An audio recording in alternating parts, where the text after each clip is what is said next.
Tapos ngayon, ang kaisa-isang nagawa natin for them, binibigyan pa natin ng mali siya. Kaya yan ang mangyayari sa bansa natin. Puro mali siya tayo, puro paghuhusga.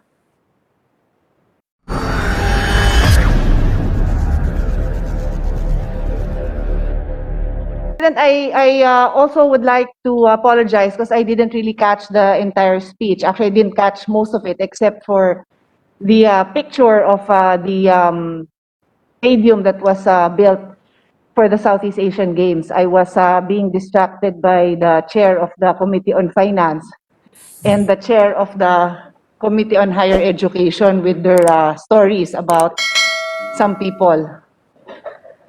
And they put on the record that they are still laughing as I speak.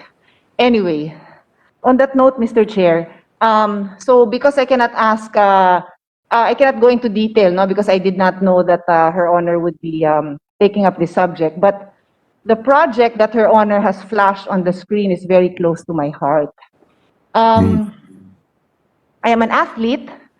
I am also a national team player in my youth. And I was there during, I don't think I was there during the, what do you call that? When they, ano ba tawag doon yung corner, groundbreaking ba yun?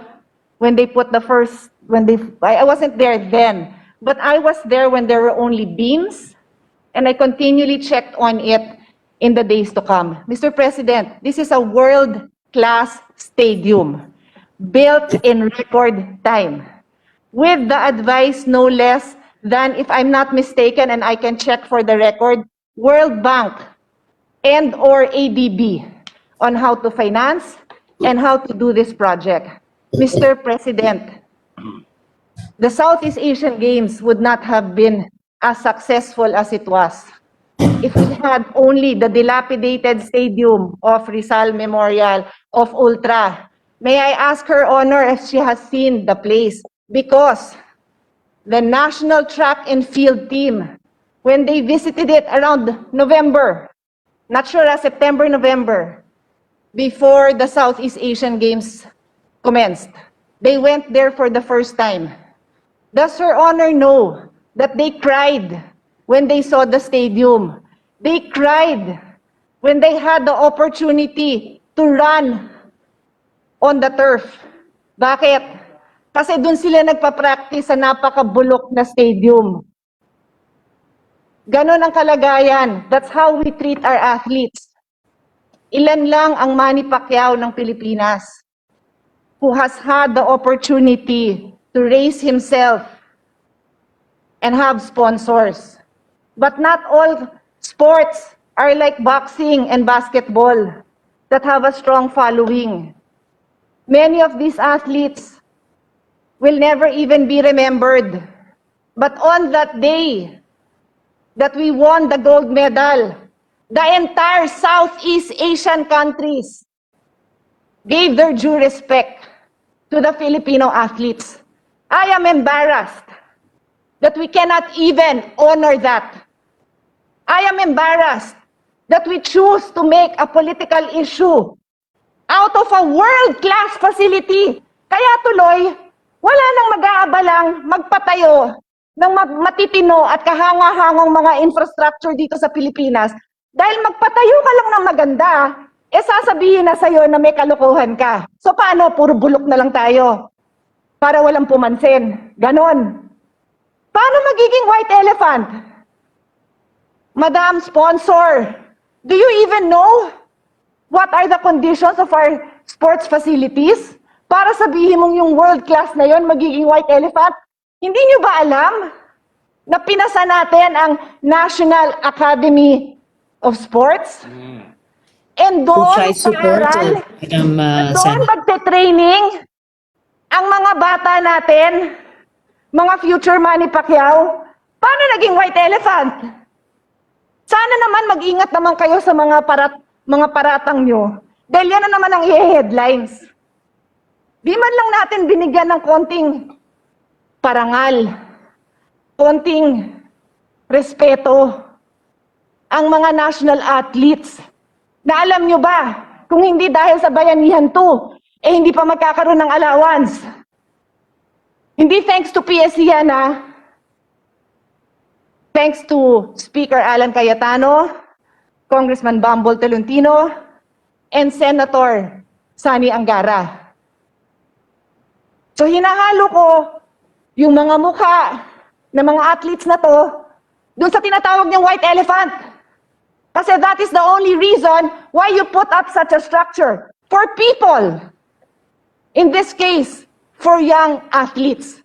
So I cannot separate their faces and their names from the structure that you now want people to cast doubt upon. Again, I do not have the details.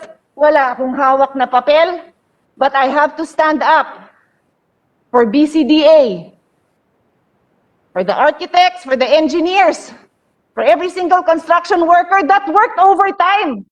Madam Sponsor, alam nyo ba 24/7 nagtrabaho yon para makadeliver tayo sa Southeast Asian Games?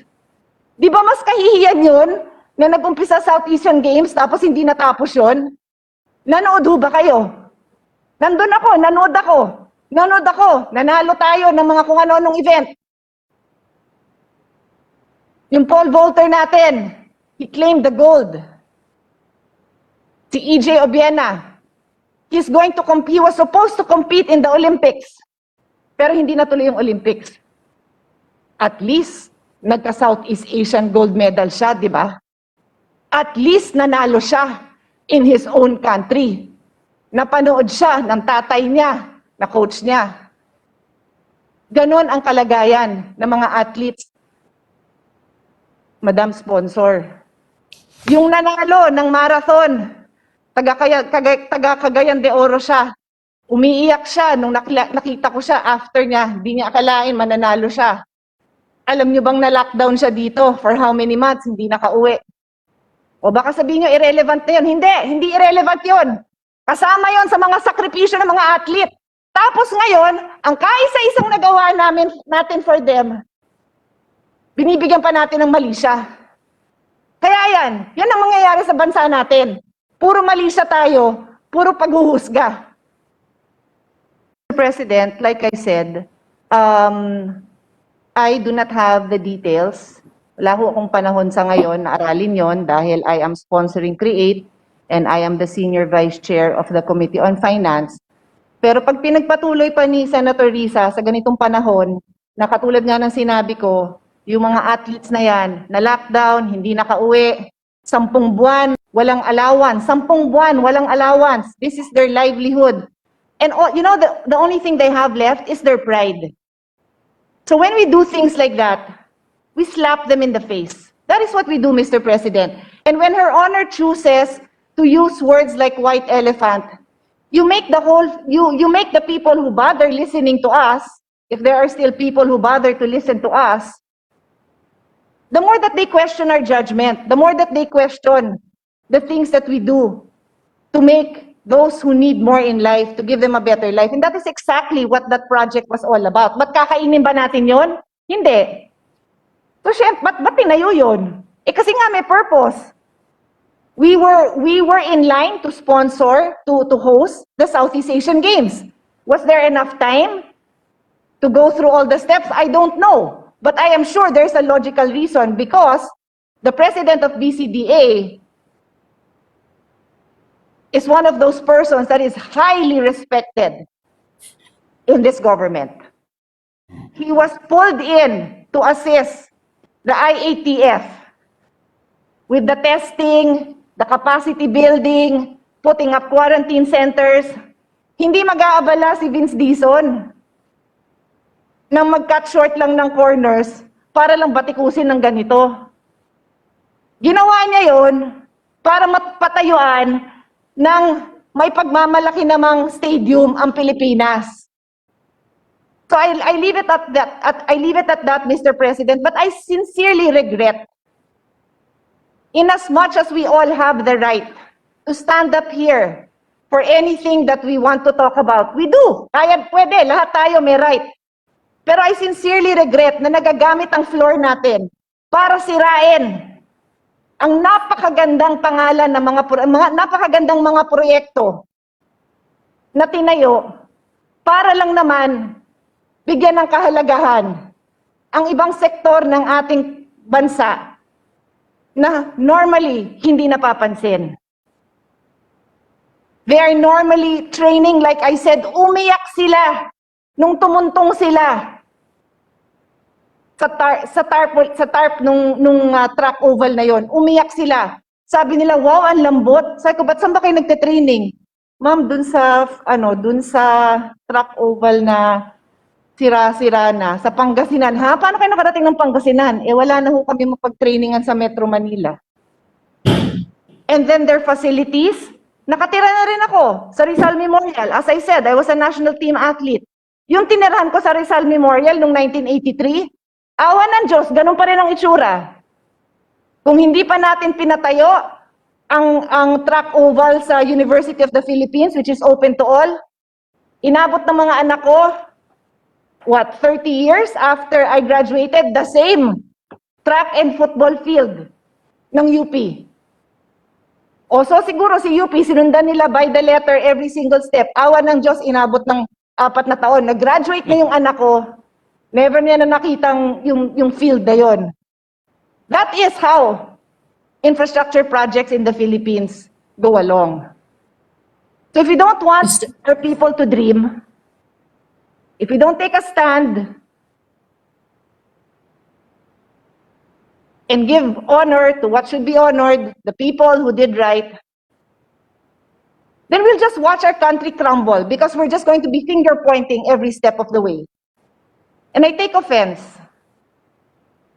as an athlete, as a mother of athletes, as a mentor and as a friend of all these athletes, whose sole pride was to be able to see such a structure built in their honor, questioned and castigated in this manner. Salamat po. Since you mentioned that by Olympic standards, you're right, that's a requirement that you have the they call it a warm-up pool.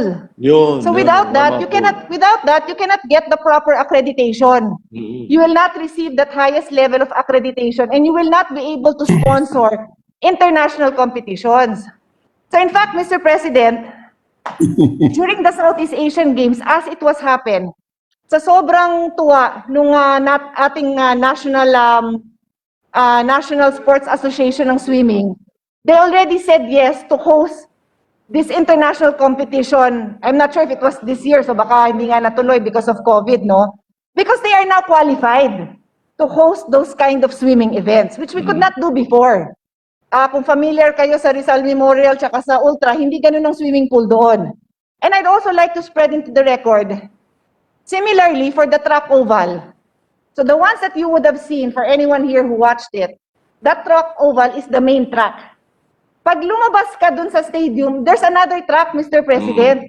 Kasi ganun din, it is required that there is a warm-up track. And then, in addition to that, underneath the stadium, not really underneath, because same level ng ground, inside the stadium, indoor, merong mga 100-meter din na track. So, pag matagal ka pa, doon ka magwa-warm up sa labas. Pag malapit ka na, pwede ka mag-sprinting dun sa loob. And then finally, in the main. All of this would not be accredited. Again, yung white elephant na inaabala nyo, Madam Sponsor, we can now host international competitions. And that will even be cheaper for our athletes because they don't have to keep going abroad. We can host. It brings glory to the country. Mura para sa ating mga athletes and coaches. May facilities naman doon para matulog. Hindi ko natapos yung kwento ko, pero yung sinasabi kong natutulog ako dun sa dorm, dun sa Rizal, na ngayon ganun pa rin. Now, we have world-class facilities. Nung nakita ng mga athletes, naiyak sila kasi mukha daw hotel yung kanilang kwarto. O ano sasabihin natin ngayon? Dapat hindi mukhang hotel yan. Dapat mukha lang kayong tabi-tabing dormitoryo. Di ba nila karapatan yun? Na humiga dun sa hindi iniipis, na humiga sa magandang kama, na magkaroon ng magandang banyo? So yan ang kini-question natin. Anyway, Mr. President, it's because of you na dinagdag ko to dahil nabanggit niyo yung swimming pool. Dinagdag ko na rin po yung track